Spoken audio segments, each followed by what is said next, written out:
Jangan begitu, Ustadz. Cerita aja, ujar Ustadz Junet. Nggak apa-apa, Ustadz. Cuma ibu lagi sakit, harus cuci ginjal. Cuman bisa bingung, meski gimana biaya pengobatannya bukan perkara yang murah. Sakitnya sudah lama, ucapnya sambil menyeka air mata itu. Ustadz Junet kaget dengan kabar Ustadz pejuangnya ini. Antum sudah bilang ke Abah Haji? Antum pernah bilang ke Abah Haji?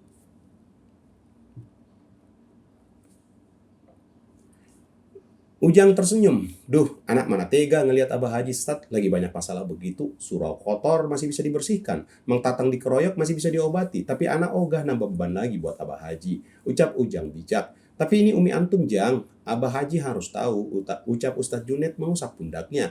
Ujang terdiam karena ia tahu ekonomi pesantren sedang banyak kesibukan. Sambil tersenyum, ia pun mengatakan, tenang, Stat, anak punya simpanan. Kan anak jualan risol di kantin, ucapnya, membuat Junet tersenyum. Memang begitulah sisi para ustadz yang mengabdi di sini dalam mencari uang sampingan. Mereka berlomba membuat makanan yang bisa dikonsumsi dan difavoritkan santri dan ditaruh di kantin secara kolektif agar bisa mendapatkan uang tambahan. Risol misalnya yang dilakukan Ustadz Ujang ini.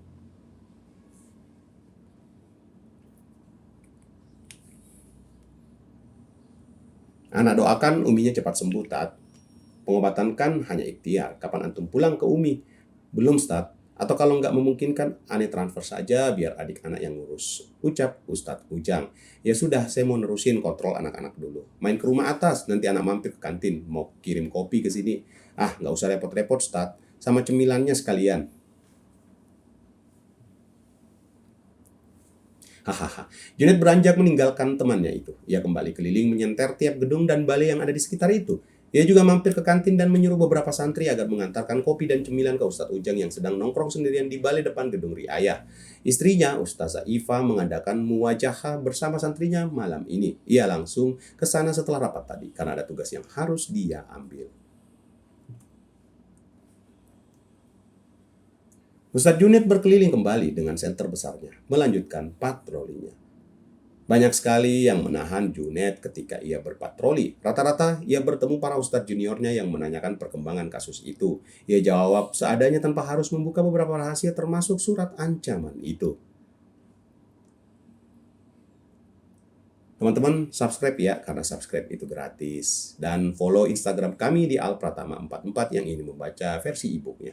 Bukan berarti kita harus takut. Nanti banyak dari orang Pak Dharma juga orang proyek yang ke sana mencari pelaku. Ucap Junet menjelaskan. Lama sekali yang dipotong oleh para Ustadz juniornya itu. Sampai sekitar pukul 9 ia pulang ke rumah. Di atas ada anak-anak santri berkumpul di depan rumahnya. Mereka semua adalah santri Muwajahah, istrinya yang baru saja pulang dari muwajahahnya. Mereka semua tertawa senang karena telah selesai menulis tugas karya sastra dalam bahasa Arab di sebuah kaca yang telah disediakan. Seharusnya dibawa ke dalam, tapi malah ditaruh di teras. Sedangkan sebagian santrinya sudah pulang dan tumpukan kaca itu sangat banyak. Tak mungkin bisa terbawa oleh santrinya yang ada di sana. Kemana Ustazah? Tanya Junet menanyakan istrinya. Di bawah, Ustaz, jawab santrinya. Ustazah Ipa masih di bawah. Junet melihat Roy dan Gani sedang nongkrong di teras rumah Ustazah Aini. Mereka sedang santai ngopi bersama setelah rapat dengan Abah Haji tadi. Membunuh waktu membicarakan banyak hal mengenai perkembangan proyek itu. Juga tentang rencana sepupu Tatang Kardi yang akan menggantikan sepupunya dalam waktu yang tidak lama. Ustadz Fian dan Ustazah Aini nampaknya sudah istirahat di dalam.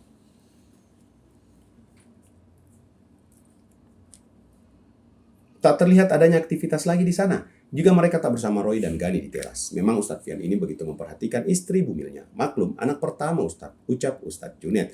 Jadi worry-nya berlebihan. Mang Gani bisa bawain kaca-kaca ini nggak ke dalam. Kasihan anak santri nggak keangkat. Gani yang menengok terlihat kaget namanya dipanggil. Junet hanya berani menyuruh Gani, tapi ia tak berani menyuruh Royhan. Karena posisi pemuda itu sudah terlihat seperti apa di pesantren ini. Bahkan Ustadz Fian pun hormat ke pemuda itu sekarang. Anak aja, Stad, ucap Roy sigap langsung berdiri. Ia menaruh rokoknya dan berjalan santai menuju pipi rumah samping. Junet terlihat sungkan dan tidak enak. Ustazah Iva tersenyum melihatnya. Ia baru datang dari bawah menenteng kitab sambil memakai baju syari motif bunga khas berwarna hijau.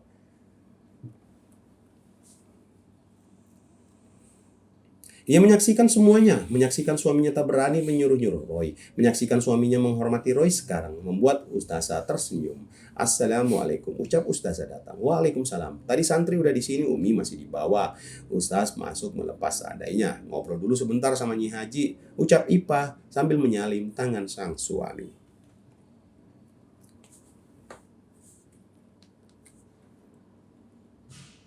Ustazah melihat Roy, superiornya pemuda itu membawa tumpukan kaca dimasukkan ke dalam gudang. Sekilas, Ustazah teringat kejadian tadi siang. Masih terasa bekas-bekas superior pemuda itu.